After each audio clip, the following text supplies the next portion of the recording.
Okay, I'm not sure I've ever done a more important video than this one because I've seen this so many times. All right. So here's the deal. Most buyers don't lose their house because they didn't care, right? They lose it because they guessed, right? Or they listened to the wrong people. You know, they paid off the wrong debt, they closed the wrong account, they opened a new credit card because somebody online said it would help.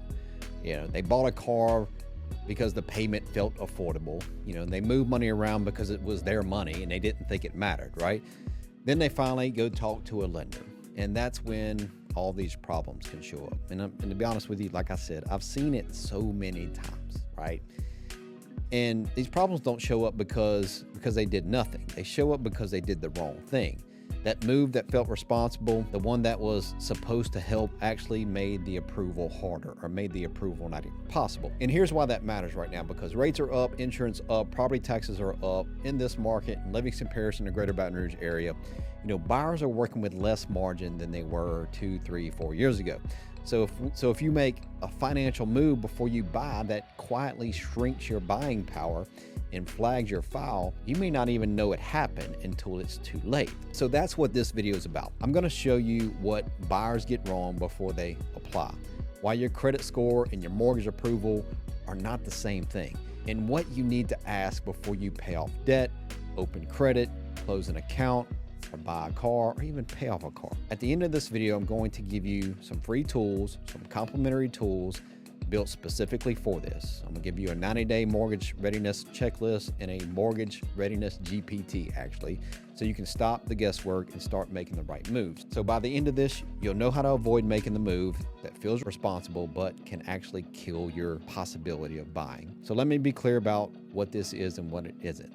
This is not quote unquote credit repair advice, right? I'm not your lender. I'm not going to tell you what to pay off and how to fix your score. What I'm telling you is this: just don't guess, because the responsible financial move is not always the mortgage approved move, right?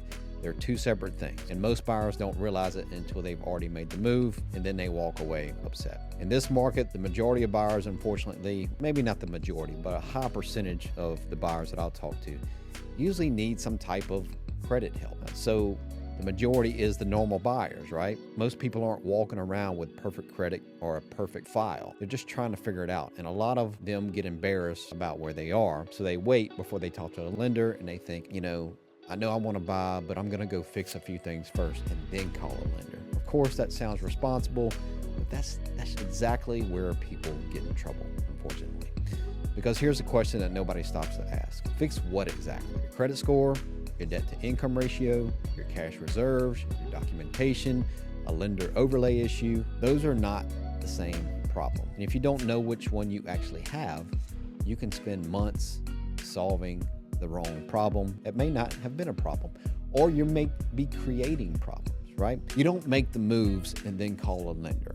You call a lender so you know what moves actually need to be made, and that's the difference, and it's a big. So my name is Brandon Browning. I'm with Real Brokerage here in the Greater Baton Rouge area. So if you're looking to buy or sell, please don't hesitate to reach out. Now, going to more important things. So here's what I mean. A buyer has a credit card balance and a car loan. They have some cash saved. They think, I'm going to go do the right thing and pay off the car. Maybe that helps the debt to income ratio. Maybe that helps my credit score. But if paying off the car drains the cash that they need for down payment or closing costs or reserves or inspections or moving expensive, they just created another problem while trying to solve the first problem. Then you may have another buyer that doesn't want too many credit cards because they think it looks bad. So they go close an old account. Sounds responsible, sounds reasonable, right? But closing an account can affect available credit, utilization, the length of credit history. Usually that's a bad thing. I don't know enough to say that's always a bad thing, but I would say almost always that's a bad thing. So don't do it until you talk to a lender. Another example, let's say another buyer wants to build credit.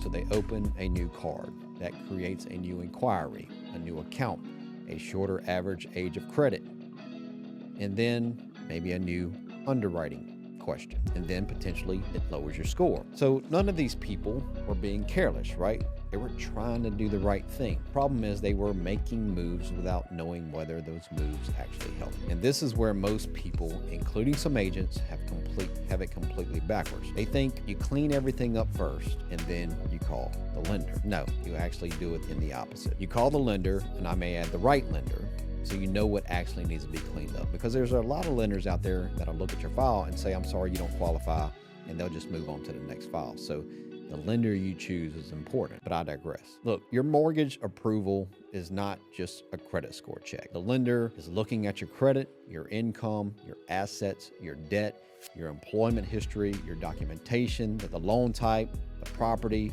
underwriting conditions, and sometimes their own internal rules on top of those standard guidelines, which I can chase rabbits on that one, but that's lender overlays. So overlays basically mean this. You got two lenders can look at the same buyer and reach two different conclusions. It's not a loophole. It just means the lender conversation matters more than most people think, why you go with a lender with no overlays. And that's why a buyer can have a 750 credit score and still run into problems.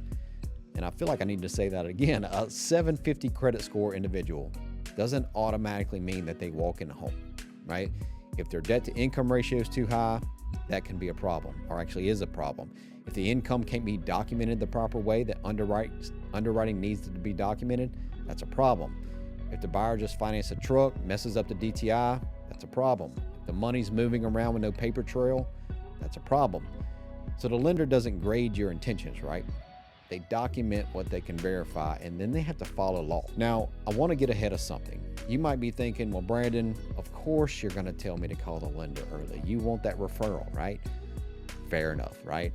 This is kind of what I do and how I put food on my family's table. So I'll give you that. But is it the right thing? Is it the right thing to do? And that's what matters the most here, because there is a cost to waiting. If you wait until you find the house you want, which honestly happens a lot, I see it a lot, you may be too late to fix the credit issue. And I say that because I see that a lot too. Or too late to restructure the debt, or too late to document the income properly, too late to stop the car purchase that just happened a couple of months ago, or too late to explain the money that moved through your account without a paper trail, right? And once you've found the house, then you got emotions involved in it. You want the house. You spent time, going to look at houses. And then when you find the house, you feel rushed, and then you start making mistakes. The time to know your file is before you fall in love with the property, before you even go out there and look, not after.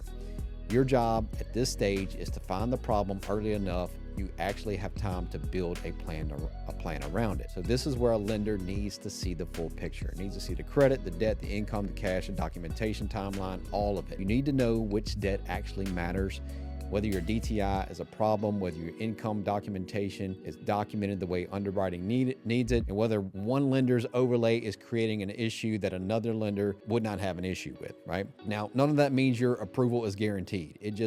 It means you're making informed moves instead of guesswork. So don't open that new credit line. Don't buy the new car. Don't finance furniture. Don't change jobs without talking to a lender first. Don't move money around without a paper trail. Don't make large undocumented deposits, and don't pay off accounts without checking with a lender first. I feel like I need to say that 10 times. So look, and don't assume that you're, even when you do get a pre-approval, that things are done. A pre-approval is not the finish line, unfortunately. The closing table after you sign the documents is the finish line. So let me give you 4 questions to ask yourself before you make any financial move before you buy.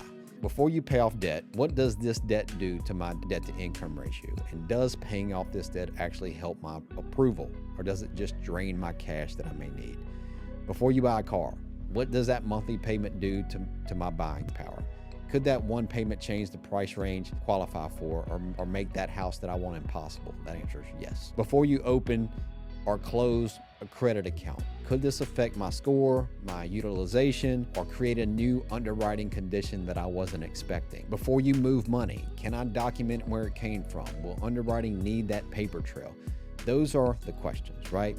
Not what feels responsible, not what did my friend tell me to do, not what did someone say on TikTok or Instagram or wherever. You have to ask these questions. What does this do to my approval? That is the only question that matters. Now, before I wrap up, I want to give you 2 complimentary resources that I built specifically for this. The first is the 90-day mortgage readiness checklist.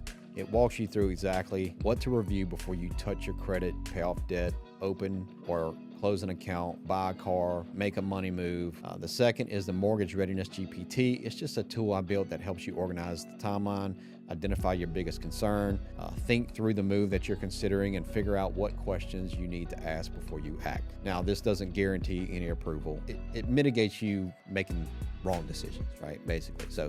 So look, if you're buying or selling anywhere in the Greater Baton Rouge area, please don't hesitate to reach out to me directly. My number is 225-445-0629. Call, text, either one. Look, no pressure, no guessing, just facts. And by the way, I'll just leave you with the number one thing. If you're 3 months out, 6 months out, or even 8 months out, call a lender.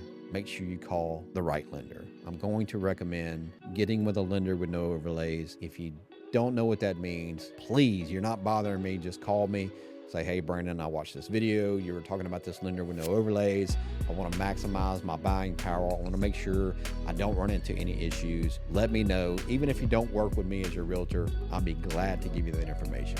Okay? Because unfortunately, any realtor that's been in the business for many years, we see it all the time. Deals fall through 3 weeks in, 4 weeks into the deal. A lender finds an issue, it kills the deal, and they have all these rules and regulations on top of what the federal, standards are, and it kills the deal. Then I take that person, send them to a lender with no overlays, and then we're closing, a couple of weeks later. I can tell you that because it's happened so many times, unfortunately. So anyway, sorry to go on my little rant there. My name is Brandon Browning. By the way, subscribe to the YouTube channel, please. A lot of people are watching the YouTube, but they're not subscribing, but I'd appreciate it if you did that. Thank you so much, and I'll see you next time.